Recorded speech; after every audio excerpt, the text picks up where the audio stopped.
Hey guys, it's Robert here with RT Repairs. Welcome back. We're still working on the cylinder heads here for our 3.4.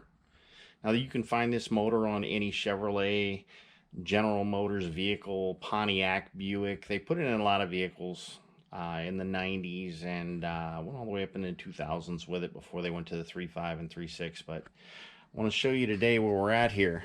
So we've got all of these valves are now lapped in, as you saw in our previous video. Now we're going to go ahead and get to putting it back together. So we've got a whole bunch of brand new valve stem seals. These little seals right here, they go right here. When they leak, that's what causes you, when you start your vehicle up sometimes, to have when you got leaky valve stem seals, you'll start having blue smoke when you start your vehicle up a lot of times from where it sits overnight and the oil gets down here in the seal. Anytime you do a cylinder head gaskets, you should pull your heads apart, replace the valve stem seals. It's a very simple task. The old ones simply pull off with a pair of pliers right here. You can pull them off. I have a tool that's designed specifically for pulling those off, and you can use those too. And it really makes it to where you can, you pull that, use that tool, and that tool will grasp right here and literally lift them up, pull them right off. I'm going to go grab a socket real fast, and I'll show you how to get these knocked down in place. So let's go over here and grab a socket. So a lot of people will do these by hand and just push them on. I like to get a socket that rims around the steel right here, and a small hammer will just knock them back in place. So I'll show you what I'm talking about here. Let me get my hammer out here. I'm going to put you guys here, put you in the holder so you can see what's going on. Grab a small little hammer. So now all we're going to do is one slight hit, and it's seated.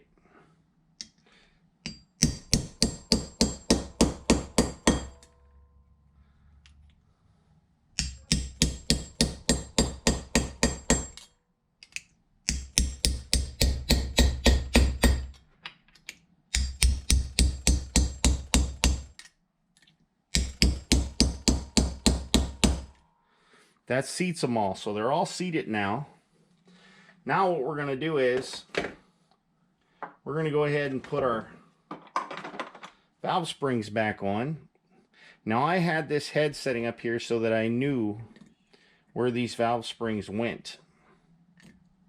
And that's a big help, because I don't want to get them mixed up, seeing as I'm not replacing these valve springs, I'm reusing them. And yes, for you naysayers out there, I did measure the heights of them to make sure that all of them were the same height and all of that. So now we're going to use this tool, and we're going to put these keepers. So these keepers are kind of cool. They go in and they snap in place, and a lot of people use a tool and push them back down in there. This tool is designed so you don't have to do that. So I'm going to put them both in here in the center like they're supposed to go. I'm going to center this tool. Let me get myself my little bigger hammer. And then I'm going to give it one clean hit. Well, that did not work like we wanted it to. Now to find the parts that went flying.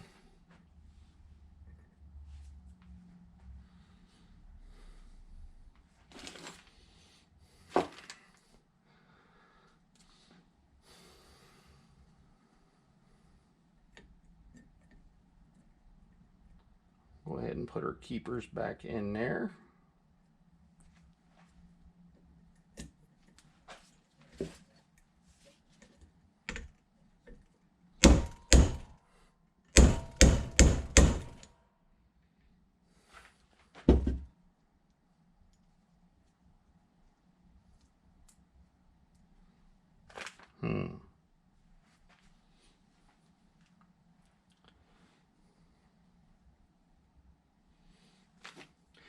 See, when you take these off, you simply hit them here and it pulls it up, pulls the valve keepers out. You should be able to put these back on the same way.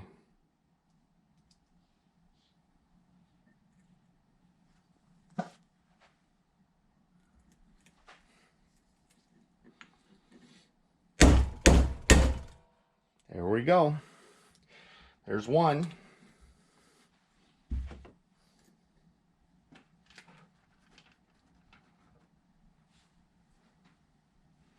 As you can see, they're not always fun to deal with, but gotta get them lined up in there.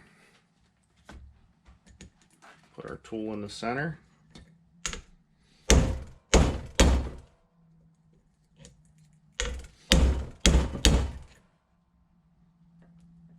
Okay, we'll get them lined up. Ah, our valve is slipping. Duh. Yeah, sometimes you gotta put a rag underneath of the cylinder head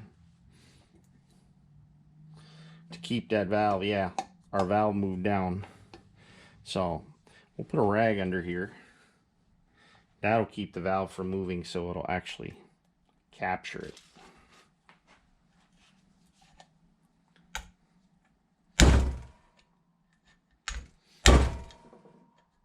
There we go. Move this rag over so our valve doesn't move.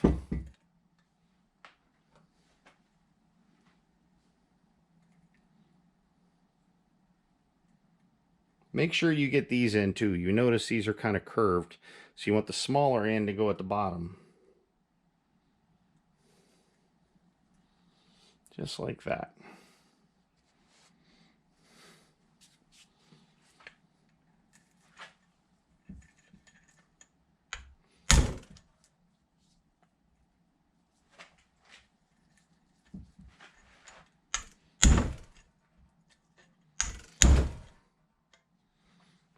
Go.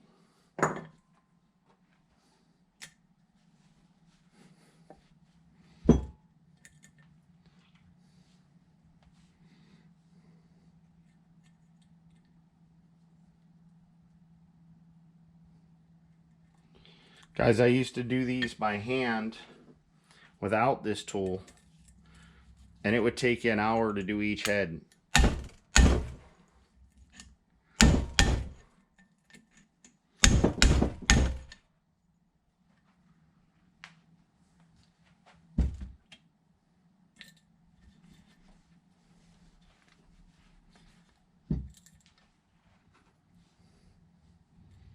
This makes it so much faster.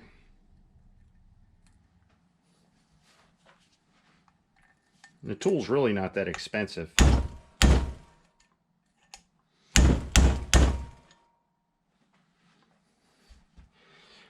think I got this one online for somewhere in the neighborhood of $10 or $15.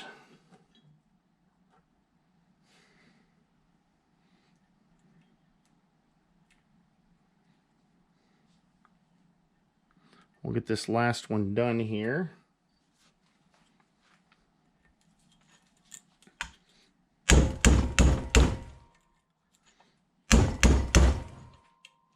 There we go.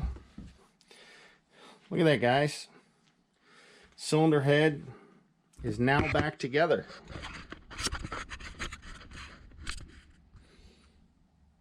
See? Keepers are in there.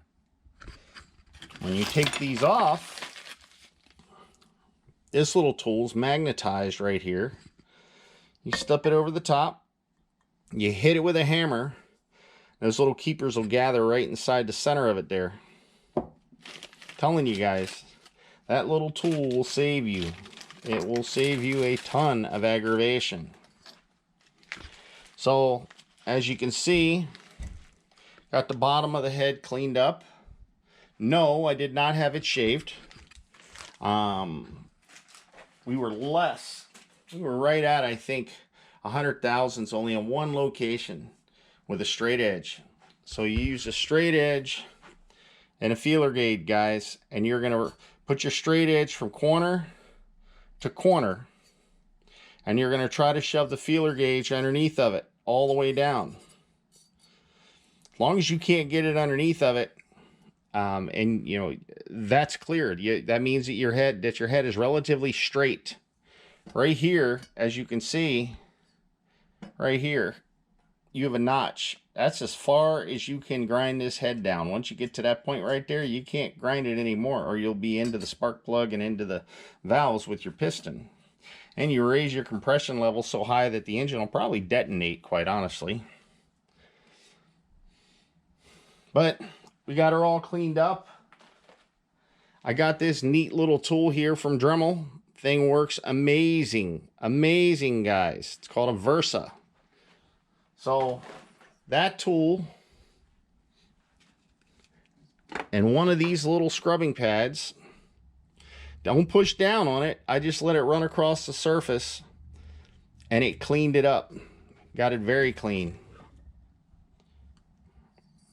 So took all the old gasket material off.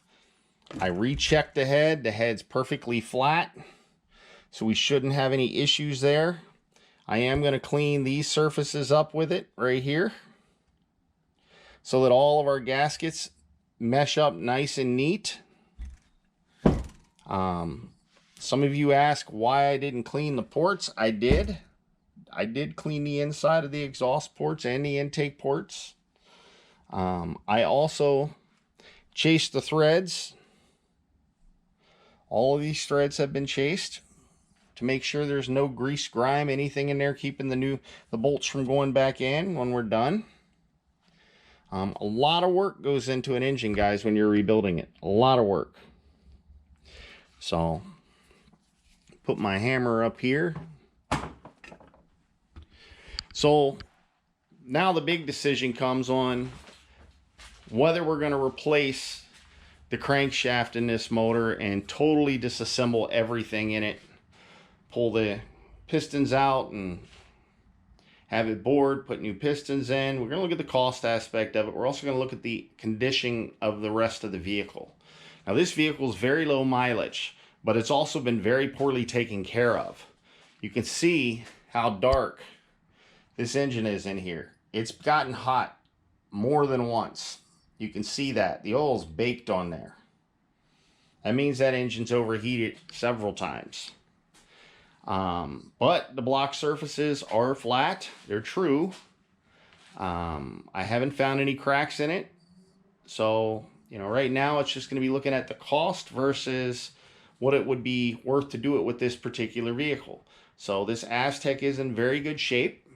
So I honestly feel it'd be good to give it a little love and affection here by replacing the crankshaft and the pistons. But like I said, let me take a look and see what that's going to cost. I mean, doing this in-house to get this block cleaned, I would pull the crankshaft out first.